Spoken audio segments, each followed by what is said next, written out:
welcome in. This is Real Talk with Spoon and Puddin, episode 39. Primary purpose of this podcast is to educate and share thoughts and opinions. When we have proof and evidence on a topic, it will be brought forth. This podcast does not constitute advice or services to anyone.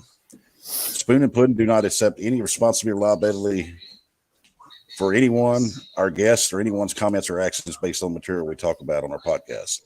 This podcast is for private, non-commercial use, and everyone should ascertain that the information we provide is correct and verified at all times. There shall be no adding to, editing, or reproduction of this podcast without prior written permission from Spoon and Puddin. You can reach us at realtalkwithspoonandpuddin@gmail.com. Well, I'll be the big spoon, and we got a Puddin who's having computer issues again. And we got a special guest today, Mr. TD, if you want to come on in.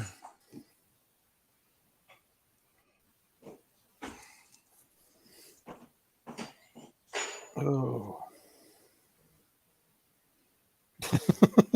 You're funny. Oh, I got you. There you are. All right, there I am. I'm gonna get this thing set back up there. I ain't real good at this computer stuff.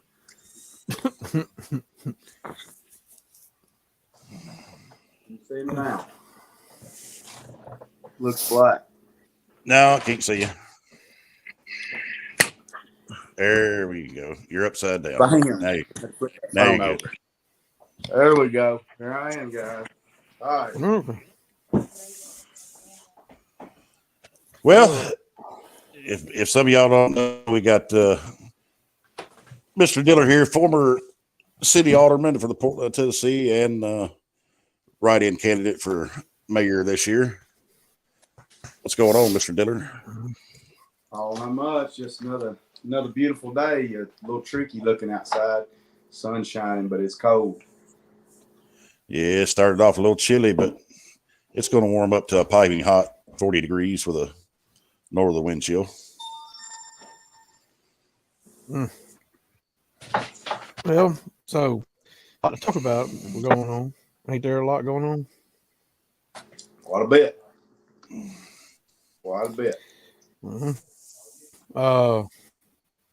On Stardate, you sent me some videos this morning about some projects that's going on. Yep. First, if y'all don't mind, I know we hadn't really put none of this together for the viewing content of those who are watching, but if you don't mind, Trey, I'd like to go back and start a little bit on where I got into politics and how things have went, and we'll work our way up to some of the projects that we have to talk about.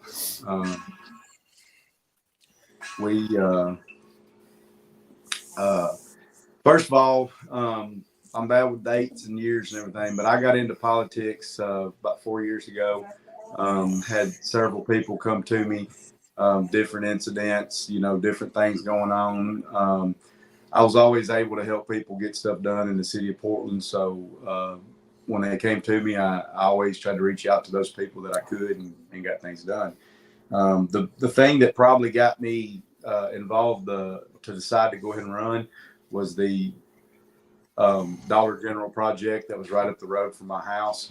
I had some neighbors come in and want to know what my views and stuff were on the Dollar General. Well, actually, they just wanted me to speak against it, and I really couldn't. I really couldn't just go in and say, hey, this is a bad thing. All these people don't want it and all that, because if you've watched the council meetings, you know that I try to be as fair and open-minded as I can be. So I took that stuff, took it to city council, turned around, and of course Dollar General came in. I feel like they done everything. I know there's some water issues going on with some of my neighbors, including myself, since the Dollar General. I've mentioned to the mayor they're supposed to be looking into some things. Not real confident in that because I haven't put it in writing. And unfortunately, with this leadership that we have in there right now, if you're not documenting everything, it did not happen. And that's a little advice I'll start out with there. But another thing that got brought to my attention about this same time, if everybody recalls, the previous mayor left the Portland Police Department under an investigation when he left. There's public records to that. There's a whole investigation where they had officers come in and speak on different matters and things like that. I guess I was right in the middle of all that. A couple of employees at the time trying to play politics. And I wasn't even a politician. They just knew that. I guess they know I got a big mouth. I guess that's what I'm known for in Portland now is my big mouth. I had a guy tell me at a meeting that the reason why his employees come to me, he thinks, with issues is because they know that I'll say it. And I didn't really take that as an insult. I took it as more of a compliment. But anyway, so the next incident that I was involved with that started out with the city, where I started being misled, was the police certification. We had a guy who was in charge of the certification who was not doing what he was supposed to. It was brought up in the investigation. Finally got somebody to come forward and say, hey, I didn't get my certificate, or I didn't have a certification, and told somebody I needed certification. 3 days later, I had a certificate in my mailbox. That was the starting point of Mike Callis's mayor career as well. And that's when the officers were investigated by the State of Tennessee Training Commission and was found guilty and suspended 10 days. Is that right? Well, I don't know about found guilty for sure. I know they were suspended by the mayor for 10 days. To be honest with you, the last one or the current? If I'm not mistaken, my opinions on the matter are a couple of things. Number one, the same person who suspended those people for 10 days was involved because he signed off on it, just like I know one of them who he was trying to get fired. He signed off on it just like they did. He did not know. You know what I mean? And in my opinion, that and the previous case where the mayor was one of the only two people not dismissed from a lawsuit stemming from a freedom of speech violation in the police department, a lawsuit that was paid out to two officers. One officer's property was also de-annexed from the city of Portland in this agreement.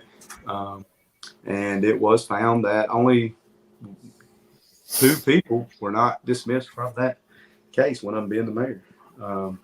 But that got brought up. It kind of got handled. I wasn't disappointed with the disciplinary actions that are handed down. I felt I didn't really know what was going on and how things were going until you kind of step back. But if you also recall, Charles, during that same time, we passed a lot of legislation in the council on the charters and stuff like that. We took and gave the right to hire and fire. We took it away from the council and gave it to the mayor at his request in order to, and you can go back and watch this. Let's stop right there. Hindsight going back now, don't you think that was a big mistake by you? It was a council members. It was the first time I was manipulated by Mayor Callis. That on record that I can say was manipulation at its most. That was the most. That was the first time that I experienced manipulation in the political side with the mayor. He told us that we would remove the politics from the situation. Yeah, I can't really go into some local news, but I believe everybody that's seen will agree that the politics was not removed at that time. But anyways, moving on. We got into that. We did change the charter. When I first went in, sitting on the sidelines, you know how it is, sitting at the waiting on those numbers to come in. The first time I ran for city council, I was sitting there waiting on those numbers to come in, and I had another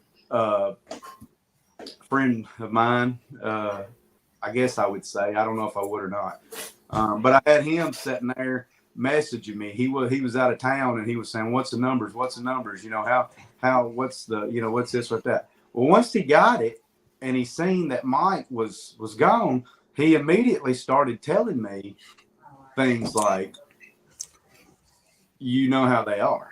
You know what I mean? This is the way it should be, but this is the way they are. You know how they are. And I've got screenshots of every bit of that, those messages, telling me so-and-so and so-and-so and so-and-so go to church together. So you do the math. That's one of the messages. But anyways, so that was a little bit more of the, background of politics and somebody trying to be in your ear and stuff. I'm sure you experienced some of that as well. You're looking back now like I did, like I have before, thinking, which way were they really leading me? You know what I mean? I'm sure. Well, I live by the mantra. I don't trust anyone but myself. And I know from the experience in this town that's been run by a group of the good old boy clique for a long time, and it's still being run and manipulated today. And if people don't see that, they'll deny it's a shame. They'll deny to the death there is no such thing. Oh yeah. Anybody you talk to, they say good old boys club. They deny it. I don't know what you mean, but they're part of it. They're sitting there part of it, and they're like, I don't know what you're talking about. Yeah. Well, it's going to be a hard 4 years. I'll tell you that much. And it's going to be hard for the people. It is, and it's going to be different. They waited to the last minute to put some increases on the agenda. We're going to be hearing those increases again coming up. That's another thing I'll go back a little bit and discuss. I went through the first couple of years, everything was great. Nothing. I guess everybody got what they wanted when the old chief got gone and the new chief moved in and everything. And actually had a run-in with the chief one time at Milo's at the Coffee with a Cop. And we were discussing some stuff, and he actually bragged on me and told me how he was proud of me and how, what he said was something along the lines of, we've had a past. I never had a past with Jason Williams. Jason Williams never arrested me. He never was on scene when I was arrested. So I'm not looking back again, like we're talking about those conversations. I wonder what he was talking about with, we have a past. I still don't know. Well, it's the clique, anybody that has any common sense. If you look right now, your current regime, little clique in the city, the chamber and police department, they're all in bed together, literally and physically, I guess. Because there's a lot of affairs going on there. So, you're talking about, we won't talk about. But I'm talking about as far as running and controlling the city, they're in bed together. So that's what he was probably referring to, So you're using a metaphor just to clear that up, right? Yes. Using a metaphor. Kind of, yeah. Okay. Yeah. You're right. Well, we do know someone got bailed out. But then, going on down the line here with some stuff that's come up, well, let's go back to even my first campaign. I was on WQKR radio and during their forum, and I believe it was Sabrina Wilbur. Bonnie Fusel was there, Sabrina Wilbur. I can't remember who else was in the room. Beverly Watson was in the room. Mike Callis was, I think, in the room. Of course, the candidates for office were in the room. When they went around the table and asked questions specific questions to specific aldermen, I believe they asked Drew Jennings about how his appendix surgery, how important the hospital was. I believe they asked Chuck Lyons somewhere along the lines of, with his experience of traveling and being around, how we rated or something. I'm not sure. when they got to Thomas Dillard, they asked Thomas Dillard, how is your criminal past going to affect you being on the city council? That was the first time that the city of Portland and its powers be, the powers that are here, tried to have me politically assassinated. They asked that on a public forum. After the forum, after speaking to Bonnie Fusel, who is an employee of the radio station, she advised me that she was made to ask me that question. That the owner even said that it had to be asked. So it was asked. When I left that meeting, the Sun's owned by the radio station? She actually she was working for the radio station as on the radio. I'm not sure if she's still working there as an employee or not. She retired and goes back and stuff. I'm not 100% sure. I don't follow the radio. They don't have enough ratings for me. But anyways, of course they. Speaking on WQKR while we're here, during this mayor campaign, I was invited multiple times and had radio interviews, and the current mayor, he's on that thing seems like about every other day. But I didn't hear of you being invited or you being on the radio one time. So I was never invited by WQKR to be on the radio. After the second encounter, but no, you heard Thomas Dillard all over the radio. You did you? You heard my name. You heard discussions about me and my position by the leader of the Portland Police Department when they made mention whether he thought I should resign or if I should step down due to the write-in process. It was all recorded. You heard many news clips and articles about Thomas Dillard. Matter of fact, they even went around, not just Thomas Dillard, but the racist alderman or the alderman who made racist comments to his neighbor. That's what they refer to me as. They leave my name out of it a lot of the times. They want to throw that racial card out there for the ratings is what it is. But I find it awful hypocritical and ironic that the same clique, that's including the police chief and the chamber and the current regime that's in power now, they had no problem jumping on you, bashing you, trying to bury you, and they've done some other things here lately that we can't talk about.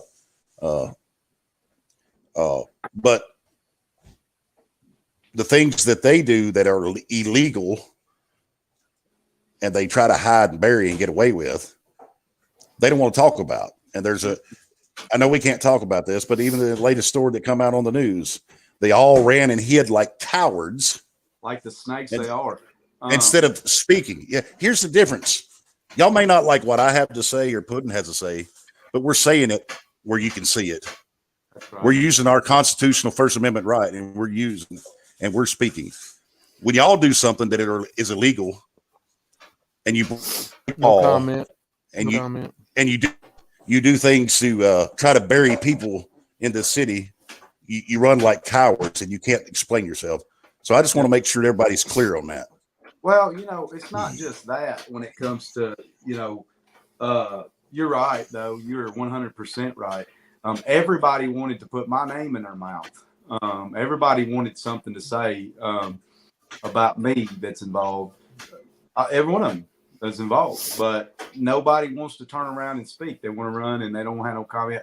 Of course, there was a comment put out later on, I think, by Chief Williams. And I'm sure it was prepared by the city's attorney because twice they done me the same way. The first time when I tried to bring up an incident on council about some police corruption, they told me that we would discuss it being the attorney and blah, blah, blah. It never went nowhere. The only other conversation me and the attorney ever had about that situation I have recorded. And he told me that he was going to try to help me. I'm sorry. He said that he was going to try. He told my uncle he was going to try to help me. And this was involved with me being on the news and the racist comments toward my neighbor. You talk about freaking snakes. He is a freaking snake clown show. All he does is lie and manipulate. He's lied to me several times. And then the attorney or the police chief? The attorney? The attorney. Yeah, the part-time clown show attorney. And not only that, that he had tried to give that advice to them about the, if you abstain, you got to get them to leave the room and a vote. What kind of clown show crap is that? And this is supposed to be your city attorney, right? Well, getting up and walking out of the room. Leaving the room is changing the size of the quorum, isn't it? Yes. It should be. I mean, you're not. Yes. There's not there. But it's a loophole. It's another one of their loopholes. Just like giving away city property to their favorite nonprofits. It's a loophole that they jump through for certain people to get things done. I can go back. I can tell you about the raise that come along with. John Bradley just got a raise, and I voted on that raise, and I voted on the raise for the mayor. The reason I voted was because I was misled that we were going to get an opportunity to give the employees more money, and the only money they gave them was bonuses from the COVID, and that's it. They didn't get those big time raises, that they should. Even the water department, who another form of manipulation that you see in the water.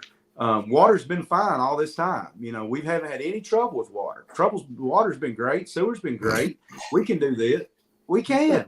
That's what it's been. We've had everybody tell us we can do this. We can do that. Yeah, this is going to fix that. For years, Portland has been bought in to the lie that this problem is going to fix that problem. So they told us that this was going to fix that. Well, and that was what I posted on. That was what I posted on YouTube. That was what I posted on Megan, though, was these new taps are going to pay for the upgrade so that people's bills don't go up, which was a lie. Well, your bills went up anyways. Your taxes are more likely. Yeah. Oh, they're going up. That's why. That's what he's talking about. They sit there and say, "Well, we can't stop handing out taps and stopping the growth because that's going to give us more money and that's going to fix the problem." Let me tell you this. The reason why we can't stop handing out taps is because the people sitting around that room, in the majority, are profiting from development and growth. Exactly. Or their family, or their buddies. That's exactly right. And that's what I was getting on to about the raises. If you'll go back and watch, and the meetings are there, I'll go ahead and tell the citizens of Portland, and you better watch out because things will get gone from these public records that you have rights to get to. When you go on the city's website for the past 2 or 3 months, you can click. I can click on. I don't know about everybody else, but when you click on the agendas for these meetings to watch the live streams and stuff of these meetings, you can't watch them through the internet. The only way I've been able to watch them and go back and watch is Facebook. And if you, well, let's go back to public records. I've done public records requests. Well, starting out, I didn't even have to do public records requests. I was having stuff thrown at me. I was having information volunteered to me. And then all of a sudden, no, we better start doing some public records requests. So I started doing public records requests. Y'all did public records requests. Y'all requested the personnel file of one person. And right after that, they changed the policy from not only the police department and the police officers, who they say is state law, that they get notified. But they also turn around. Well, the state law said they're to be notified within 3 days of releasing a record. Yeah. Well, I done a public records request on January the 28th into Officer Hope's body cam, and he done the same. It took me a little while to get mine back, few days to get mine back. But there was a public records request done into the video of me and my neighbor, where I called about a dog who the dog was severely beaten and abused. Those public records are coming as well. They had the animal surrender. Dog had a collar embedded in its neck. All I done was called as a citizen, as a concerned neighbor and citizen. The dog was on my property. The dog was in poor shape. I have a stack of papers right here beside of me where I can show you where the same officer who pulled that public records request, those involved in all that, was over here at this dog and said this dog. One of them said the dog appeared to have something entangled around its neck, and he said, "Animal's fine." I can show you others in here where they said rocks were thrown here, and things like that. They avoided the whole situation there. But just as soon as they seen an opportunity to make their move, they made it. They used their position. They used their sources, and they pulled the race card on the city of Portland, on the citizens of Portland. Well, let's stop right there. Let's stop right there. That officer released the video to the news back in February. I'm not sure who released the video to the news, but I am 100%. It is 110% my opinion that allegedly. Officer, yeah. All right. You requested the same video. I requested the same video. And somebody was requested the video. Somebody was allowed to have it, and then you and I were told no.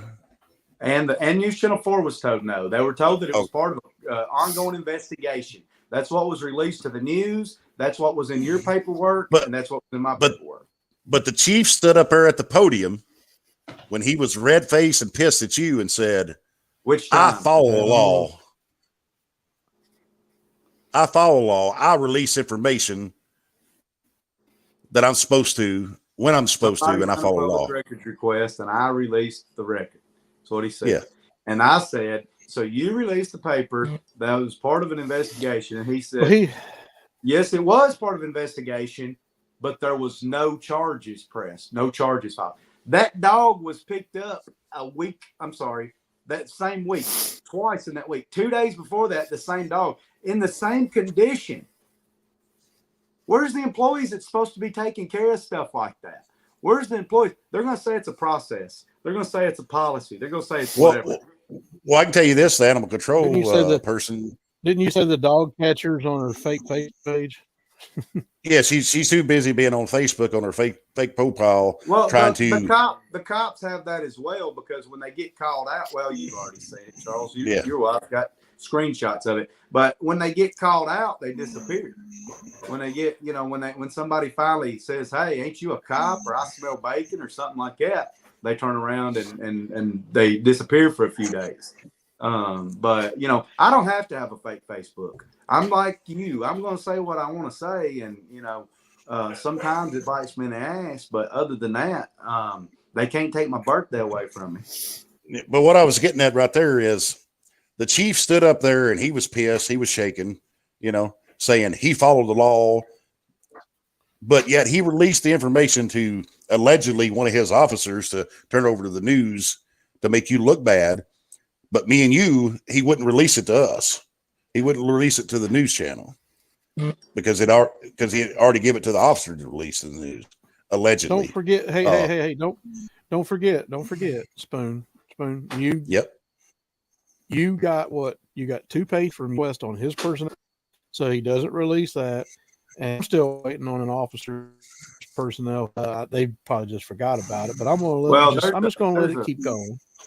There's a pattern of retaliation with Jason Williams and this officer. I'm not the only one that's been retaliated against for looking into public records involved in this situation and other situations. And that's a whole nother public record request from the city of Gallatin. And anybody that wants to know, I can tell you just exactly what you need to know to pull it. Well, I tell you this: I requested the chief's file, his whole officer file, right? And it took me 4 months to get it.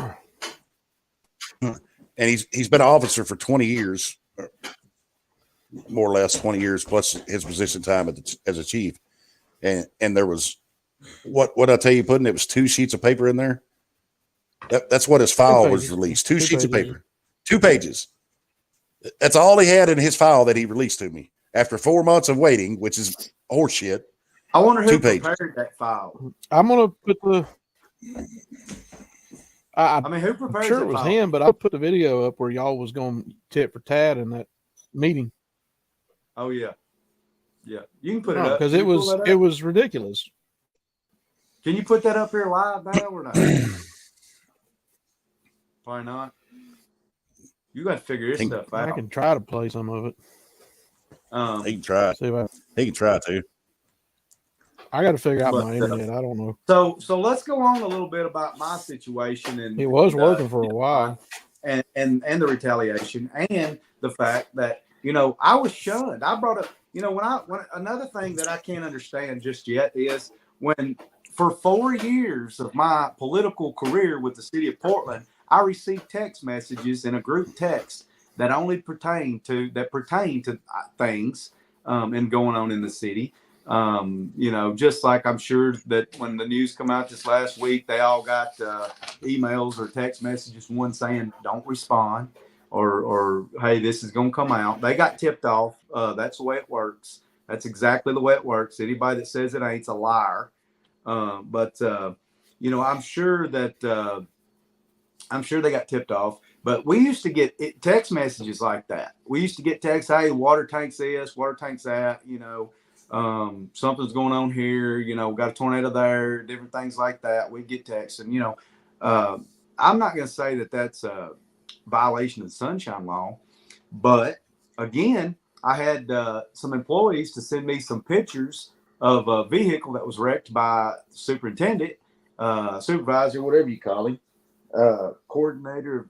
Anyways, cutting allegedly now, and I still have the screenshots of the text messages I sent as well. Allegedly, he was cutting donuts in a city vehicle and hit a tree and caused damage to the city vehicle.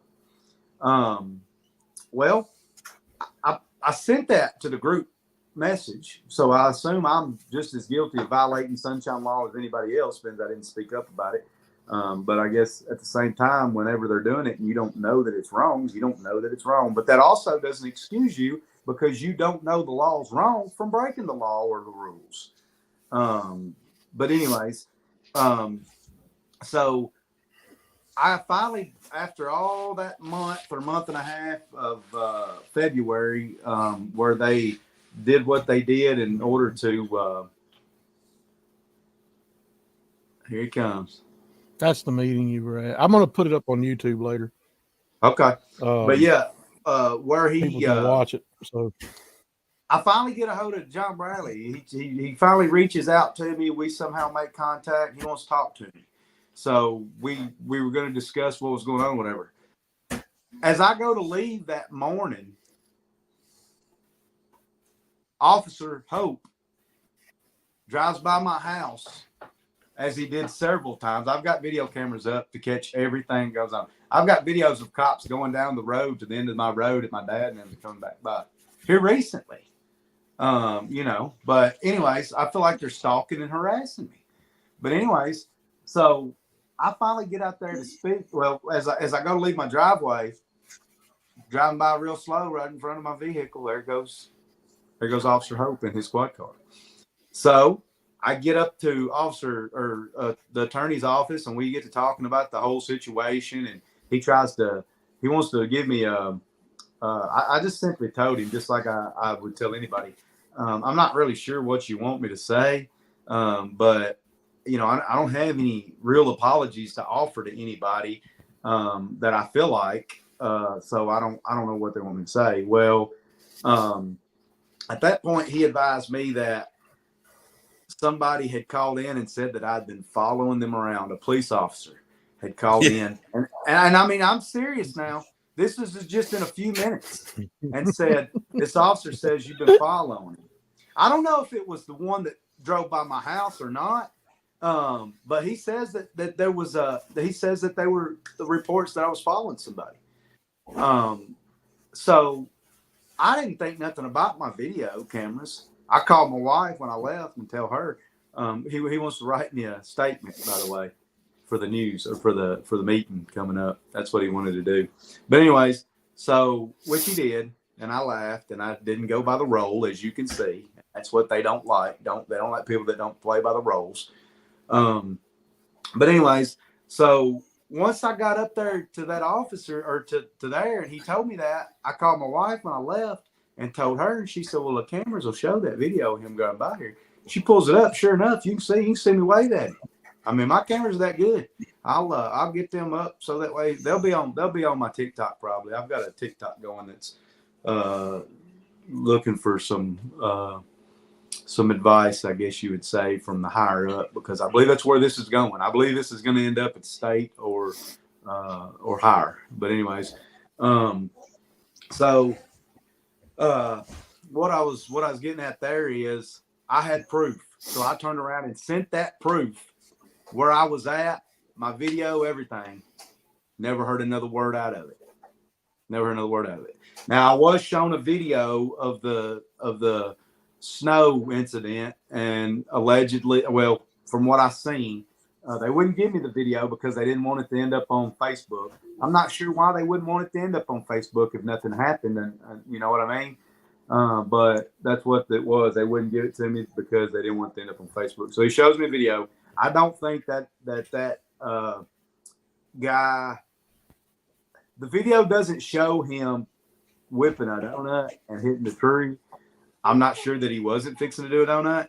I'm not sure if it's not just an employee who doesn't like him, who wanted me to bring it up because he thought he would get in trouble.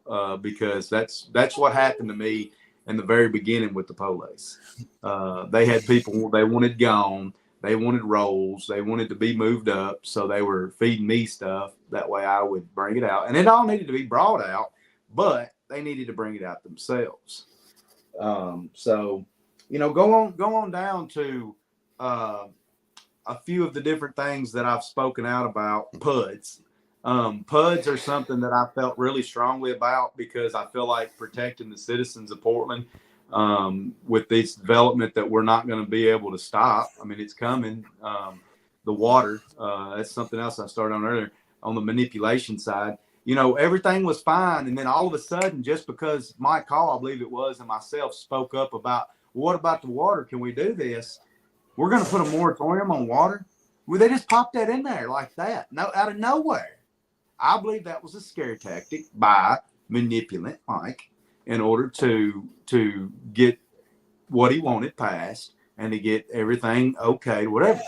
You know, we had employees. Well, it was not only that. It served multiple purposes because it made him look good in the election cycle,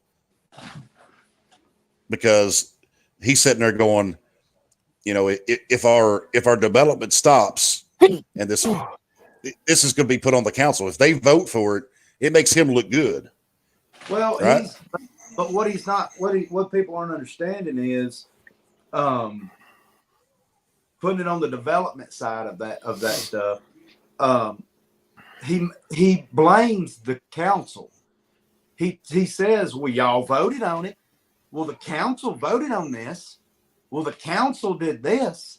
But he's persuading the council to do everything. He had a lady or three to get up and walk out of a meeting to have a vote overturned that had already failed. Now, yeah, they had to revote. They revoted. How is that legal? How is that okay? Not only that, and I'm going to state this for a fact. Well, not for a fact, but in my opinion, if you watch all the planning and zoning meetings leading up to the return of Luther, Mayor Callis was there and he was running those damn meetings, right? When he didn't sit on that board, he was he was telling them what to do and what to say, and stopping the meeting so he could talk. And now Mike that Luther is back on there, Mike actually had a seat on that board and he gave it to Ty Crowder. Ty Crowder's I know, but his appointment is appointed by Mike Callis. That was Mike's seat. Well, once his seat was up, he was still there running the show. And Yeah, if they he still didn't does every day. I mean, he walked up to the podium. They said, you know, you had one guy speak out and say something about 30 comments. All these other projects that's come up here with comments or items or things and that needed to be looked at or needed to be addressed or whatever it may be. And the board and the planning and the recommendation was to defer this, to put this off, to defer this, and not just like they did the Cummins property. The Cummins property was going to be an opportunity for Portland to see just exactly what they've all wanted to see. We've all wanted to see. sit down restaurants and development the same development that's gonna take place out there on some people's properties when that bypass goes through is what it is. They want to be the first ones. They want to be the first in line, and they've got all that lined up there. They deferred that. That property's done. That the project, I think they agreed to maybe some. I spoke to a lady on the planning committee in detail about the situation because she called me about another situation, but it was pretty much we got in the conversation about Mike Callis telling people how to vote, or anybody telling anybody how to vote, not Mike, but just anybody telling somebody how to vote. And her remark was, nobody's ever tapped me on the shoulder and told me how to vote. And I said, no, they didn't. But they tapped you on the shoulder and they asked you to step into the other room to have a conversation. And they stepped back in the room and they tapped somebody else on the shoulder and they said, I want to have a conversation with you. And then they tapped somebody else. That's not transparency. You know, that's not the same thing that this guy ran on. Unfortunately. Let's stop right there. You know, I want to ask the question to you. You know, when his Mayor Callis was first elected, he was on this transparency kick that everything was going to be transparent. People were going to know everything, and it quickly took a turn that everything went behind closed doors, and so that's why people that he's fell in line, and all he is there is a puppet. And whether he's okay with it or not is the question. A lot of people seem to think he's okay with it, and he's getting the benefit of that. And other people seem to think he's blind to that he's the puppet by the good old boy clique. Speaking of good old boys, we kind of jumping around, guys, and that's the way I do best. Honestly, I like it. But back to the pay increase. Well, let me finish up with the water first because I got something that, employees never come to city council meetings. Never. Not unless they're going to get an award. And most of the time they're not getting an award unless it's election year. You've seen a lot of that this year. Election year, they'll start that stuff. They start a lot of stuff like that, a lot of attention. But a lot of those people showed up to that meeting about the moratorium, begging for help. The water department. Now, somebody had those guys to come up there because they don't come when they're fixing to take their insurance or raise their insurance. They don't come when they're fixing to cut something. And I've been there. I've been part of the city employees. I've been one of them that came and nobody else came. And everybody talking about you ought to go, you ought to go, you ought to go, and they don't go. Why did they show up to that meeting? I was told they were made to be there. Well, I can't say they were made, but it don't make no sense to me why they would show up. And then after we approved that and we added $5 to the meters, which that was my idea. I mean, you know, you can go back and watch that meeting, and just like a lot of the meetings, you'll hear Brian Price say, Thomas, you brought up some good points. We had to look into that. John Bradley said it. You know, they've all said it. So why did those employees come? But then the next day, we turned around and posted, yes, we'd already pre-approved it, $60-something thousand assistant for Brian Price. Why? How's that going to help those guys out there trying to fix those leaks now? It's not. But we're fixing to hire somebody to help somebody who sits at home a lot of the times. I mean, he's at home. People complain about it all the time. How's he working from home? Why is he allowed to work from home when nobody else is? Why did he get tens of thousands of dollars worth of raises?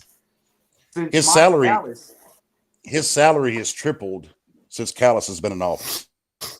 Brian Price. That's crazy. And I can prove he must have some illicit photos. I don't know what it is, but he started out in about the mid 40,000 range.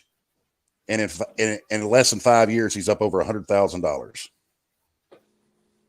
At $40,000. Mid range, he started around $45,000. Is what this 5 years ago. Yes.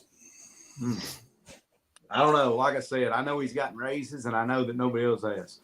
But that goes back to the raises. If you'll go back and you'll watch the timeline, and I've got it. I'm gonna show you eventually. Alderman Jennings puts it on the agenda to discuss contractor fees. I believe that was around October or November of last year. I can't recall the exact date, but I believe that's when it was. The next meeting, he puts it on there to give. I can't remember if it was the mayor or the attorney first, but we gave one of them a raise. And the next week or the next month, we give the other one a raise. And then you go on down the timeline just a little bit, and Drew Jennings is getting sewer taps put on the agenda at the last minute that are outside of the city in the city of Mitchellville. When nobody else can get things put on the agenda, you can't get things put on the agenda. You came to me and I tried to get things put on the agenda, and I couldn't get things put on the agenda. How did they get that put on the agenda so fast? How did they get it put on the agenda so fast to remove Thomas Dillard? Well, not only that, put on the agenda because Dirty it's not only that, priorities.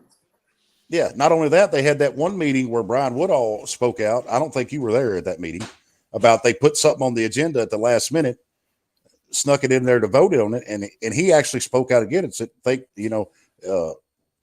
proud of him for that, saying we need to put a hold on this because we wasn't transparent. We didn't put it on the website. It wasn't on the agenda. We shouldn't vote on this. But they went ahead and voted on it anyway. You go so back this is and your watch government. Those meetings. Your alderman was also vice mayor, banker. He's all of those. People have complained that they're competing against their vice mayor in development. People have complained to me that they're competing with their banker.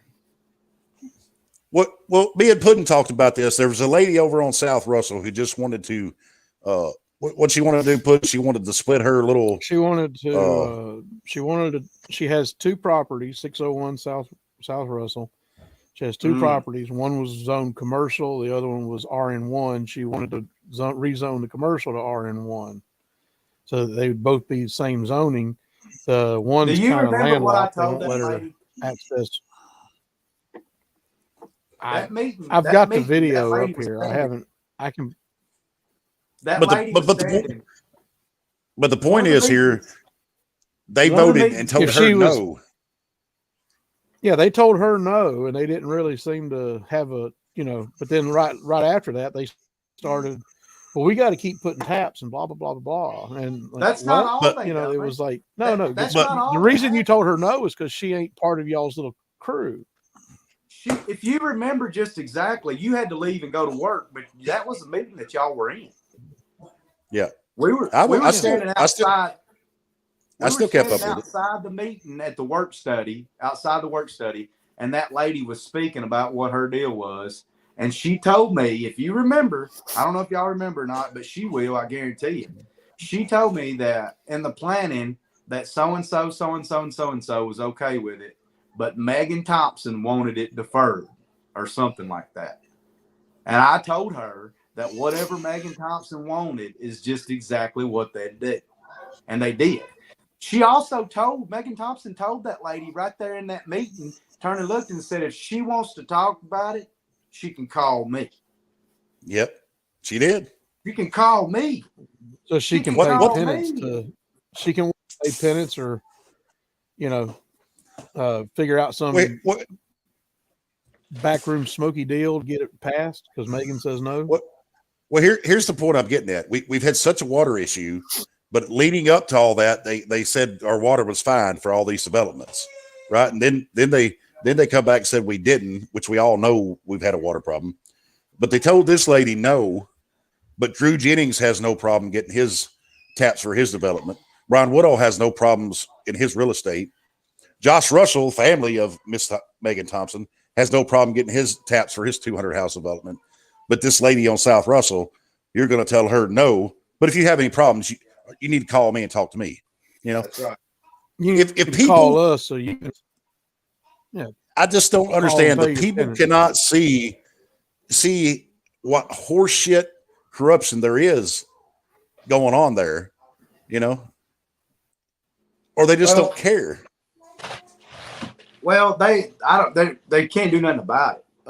It's a lot of it. You know, Jim Courtney Road. I live on Old Parker's Chapel Road. I'm sorry, I live on Daisy Lane, right off Old Parker's Chapel, which I've lived here for years in the black community of Parker's Chapel. My family's been here our whole lives. That's another reason why you've seen some manipulation by the mayor and him bringing the Parker's Chapel Church community, my community, those people who've known me my whole life, brings them to the meeting to give them an award the night that they're going to discuss removing me for my racial slurs.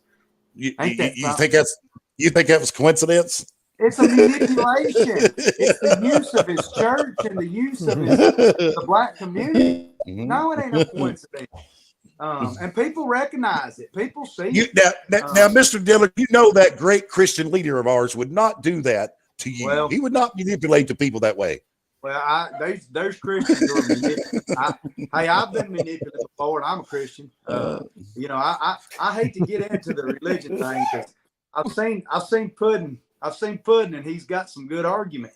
And I agree with a lot of argument. I'm open-minded, just like I say to anybody.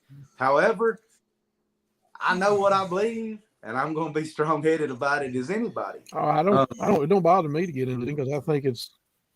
Hey, on a personal level, I think Mike is a pretty good guy. But when you get into this, well, I don't know him that well. I'm saying from what I know of him. But when you get into this and you use your religion as a manipulation tool and a crutch to cheat the people, lead them blindly into things. It's not right. I think it's a disgrace myself. But anyways, back to the Jim Courtney. So Jim Courtney Road was a project that y'all saw. I had a lot of people come up and to the meeting. A lot of people in the area complaining about the traffic, talking about the water, talking about the sinkholes. There's sinkholes on that property that they're going to dump stormwater into. That stormwater is going to run right straight to Portland's #1 and only water source. I say #1. Let's see, how should I reword that? It's Portland's only source. White House is not an answer. It's a crutch. I'm not sure why they keep on with that. But anyways, that water, if you look at the area and the way that lays, those sinkholes are going to go right straight to that Sportsman's Lake and the Portland Lake. That's where that water, all that runoff is going to go. Some people don't think that's a problem. Some people, a lot of people in the area do. That's why they've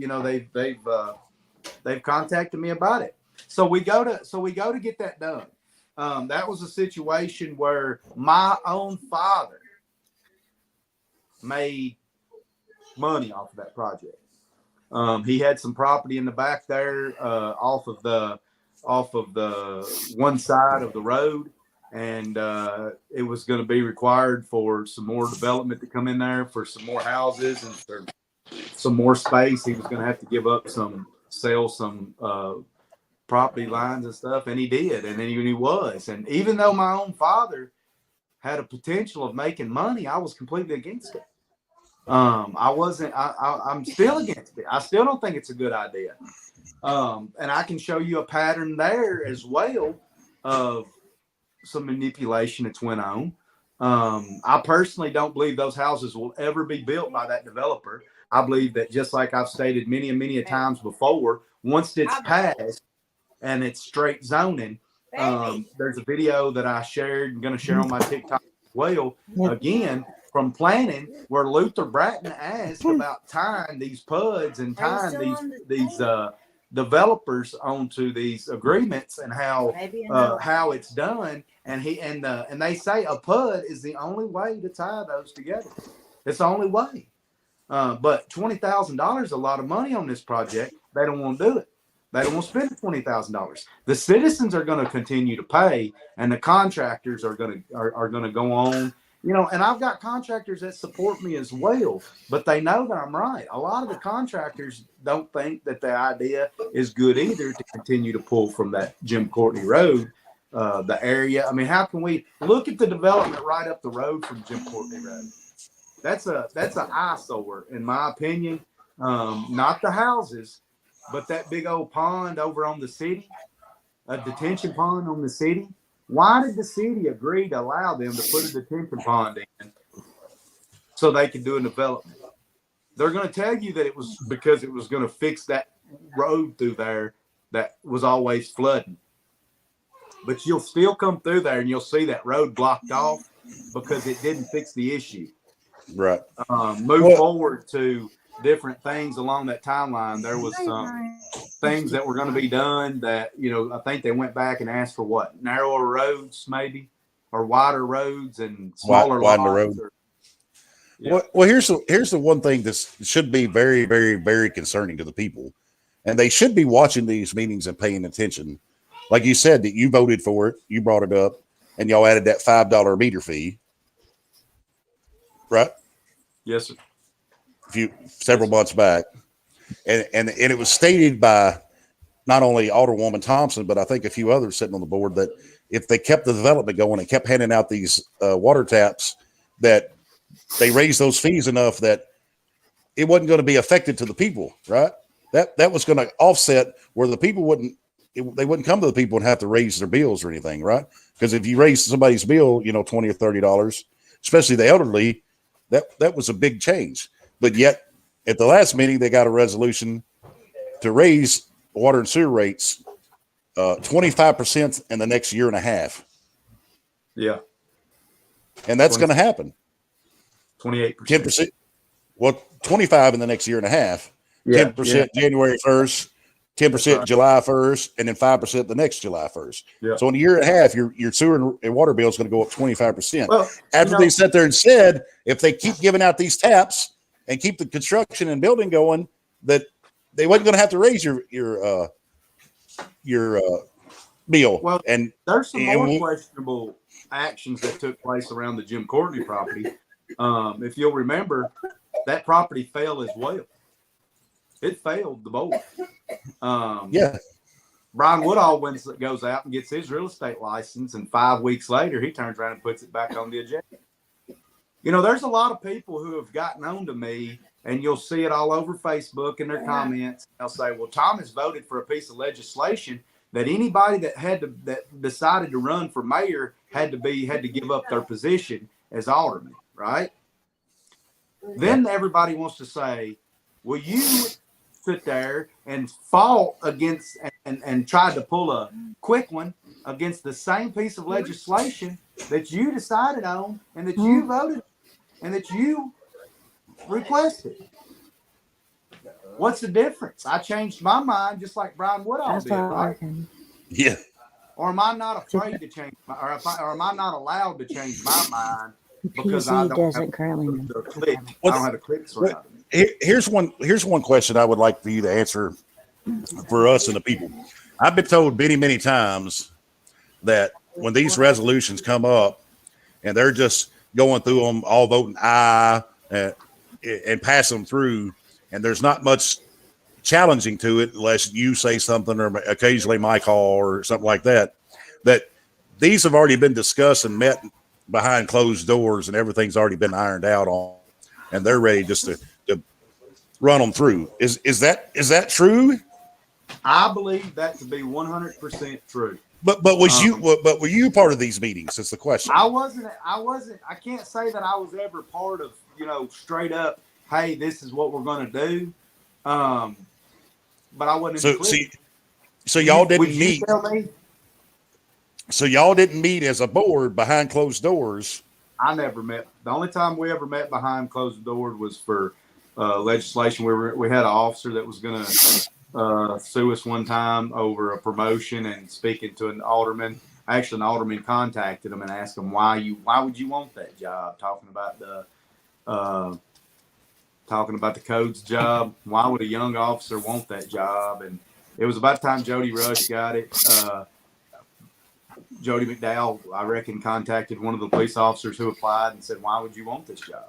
Why would a young officer want this? Why would they want streets patrolling So- and all that stuff. And So just we met. so we so hold on. and We met one time then, and then one time before about being sued with, paying out to some developers who turned around and they added some fees to line that they relocated, and it was out on 31W at the intersection there. That was another place where the attorney was laying down on the job and didn't see some stuff, and it cost the taxpayers. But now, as far as us going in a room, just let the people know, because a lot of people are led to believe that everything's been met and decided beforehand, and when it comes before the vote here at the council meetings, that all the kinks and armor's been ironed out. That's why everybody is most of the time in unanimous I instead of I can say that they didn't involve me in none of that. I can honestly say that, and then rightfully, because I would have spoke out about it as they know I would have. But nothing makes that agenda. Nothing makes that council room. Nothing comes before that city council that they don't expect to pass. Just like the situation where, let's go back to planning. Planning wanted to take the televised meetings down. They wanted to stop having those meetings televised, stating that they weren't elected officials, they didn't sign up for it, they were appointed, yada yada yada. Well, there's a video that I'm going to share later on my TikTok where Megan Thompson was. You got it. It was on. She was speaking about it, and well, I'll tell you what. Instead of me telling you what happened, telling you people what happened, go follow me on TikTok, and it'll be on there, and you can add it. You can whatever you want to do. You can see it there, and I want you to determine what you think. Was Megan Thompson pushing for them to not televise these meetings? Was she, Jody McDowell spoke up and said, what did he say? Well, I don't think anything's went on or nobody's doing anything that they don't want to be. He pointed that out. Well, let me ask you a question here. We'll make this clear. The people that sit on these committees, they get paid a little bit from the city money, do they not? They do. All right. So that automatically puts them in the same ring as a city employee. So why would they make the statement that they shouldn't be filmed? Because once you get paid by tax dollars, now you fall under the laws that not only can I question you about how you're doing your job, I can come video record you while you do your job to make sure you're doing the job you're being paid for. The reason why is because you can't go in a damn courthouse with a phone. I don't know about recording, but you can't take a phone in there. But anyways, if enough people would say you're violating my rights down there in Sumner County, you cannot go in the courtroom if the judge doesn't want in there. But the building itself, it's not a courtroom. It's just the courtroom itself. I don't know why you couldn't go in it with a court, because if I trusted the judge, then I wouldn't be having to record. If I trusted the system, I wouldn't have to record. But anyways, you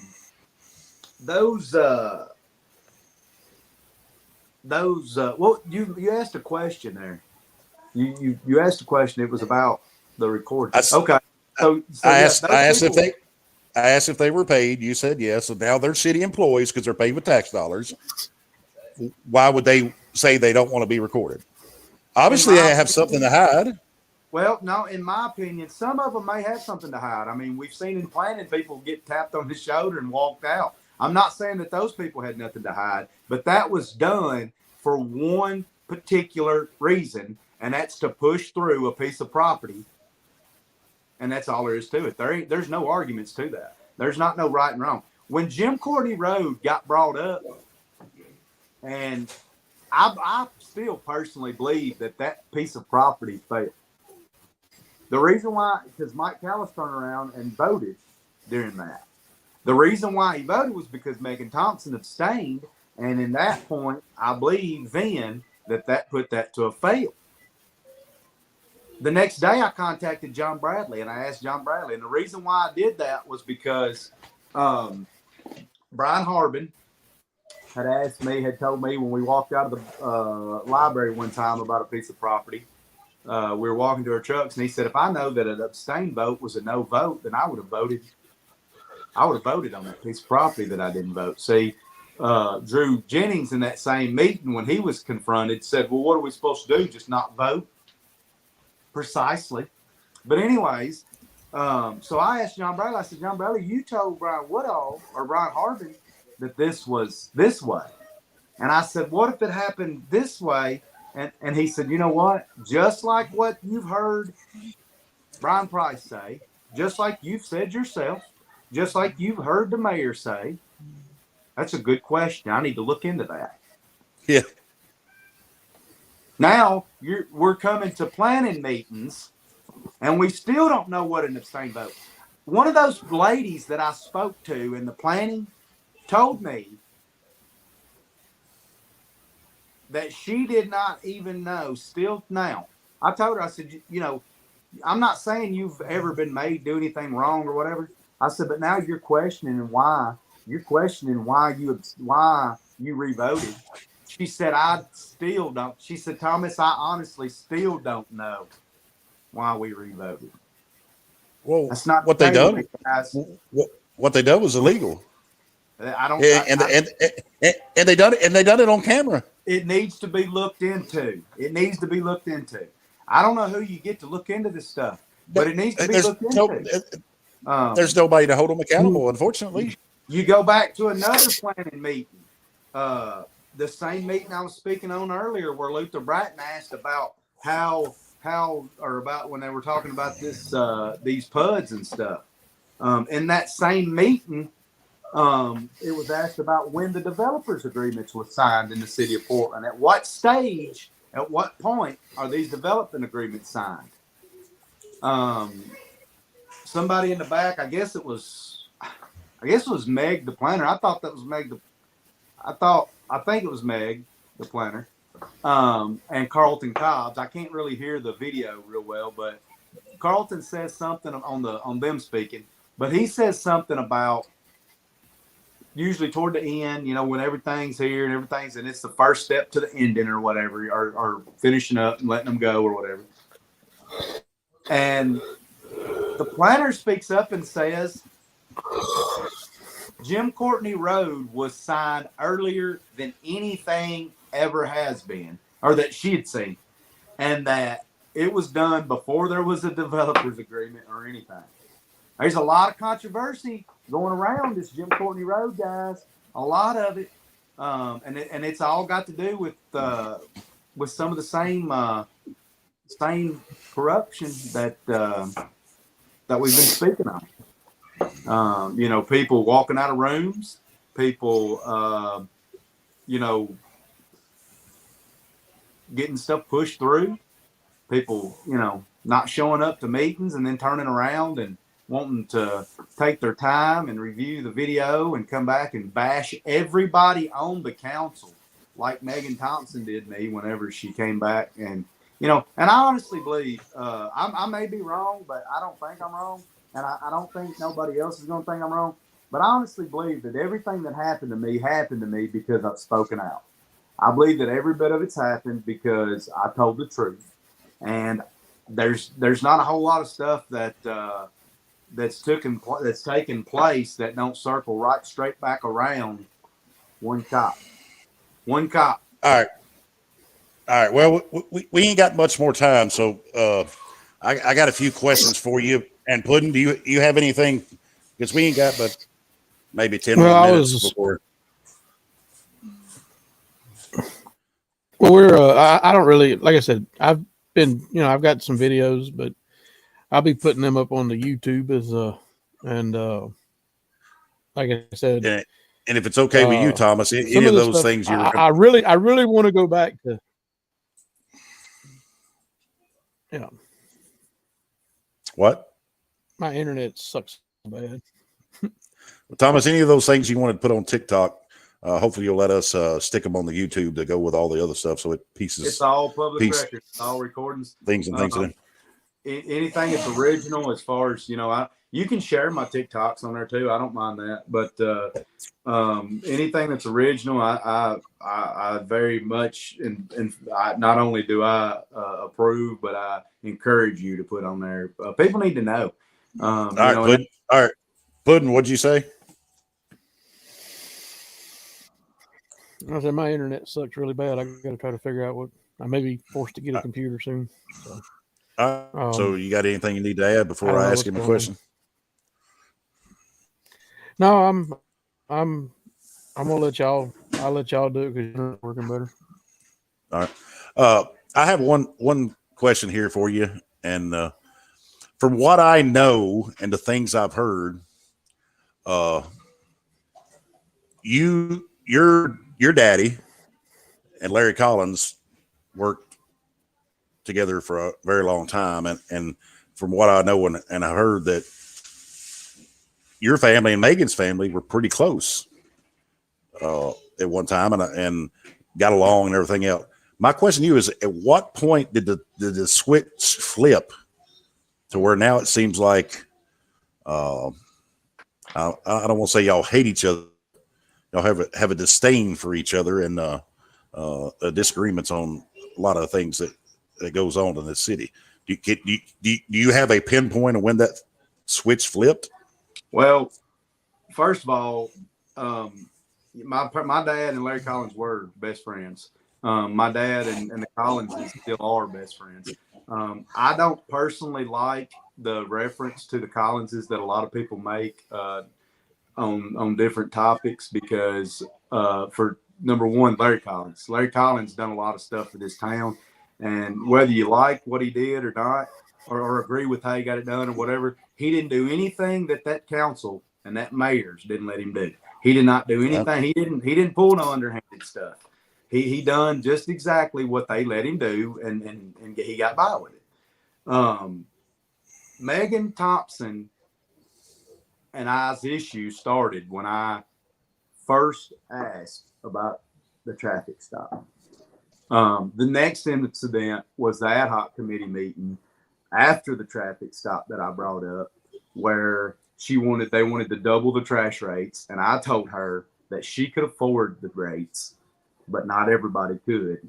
And from then on, she has pretty much set her nails in, and you can see, and everybody can see. I don't have a problem with nobody. It's not a family thing. It's not a, it's all boils down to politics.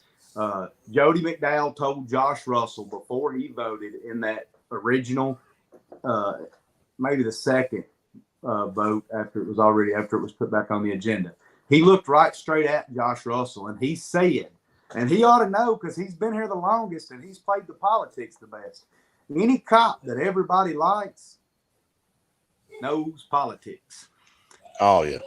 And he told Josh Russell it's politics before the vote was cast. And it is. It's 100% politics.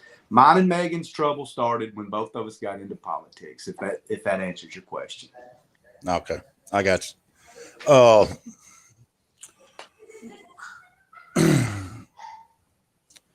Well, I know we can't really get into it, but there was another news story that came out on the Nashville News this past week, and there's been a lot of people talking about it. I'm not going to talk about it, but the one thing I want to nail to the people is I done that same podcast about 7, 8, 9 months ago with that story, and I requested everything on that story, and the city told me I had everything. Some people told me that I didn't. But then when this news story breaks, this news guy gets more information than they gave me, almost 9 months later. But then they want to yell and say we're not hiding anything. We're not. There's no corruption. We release things by law. How and when we're supposed to release them. So my question is to you on this.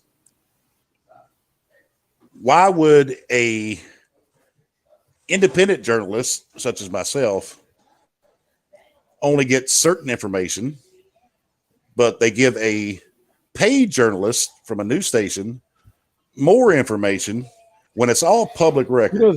What is your opinion on you know that? the answer to that. It's because the news station has a lot of attorneys. It's because they have attorneys. But here's another thing on that same news story that came out. My sources tell me he's been working on it a while. It was supposed to come out before the election. I can't speak much more. I can't speak much more on this. I'm not, you don't have to speak on this. I'm just making a statement. That reporter needs to get a order. That reporter needs to get an order of protection against because he followed that chamber lady or wanted to track her, shouldn't he? But anyway, what do you think, Spoon? I'm not talking to you, Dillard. You could abstain from that one. But I was all right. I wasn't allowed the same information that was given to the news guy,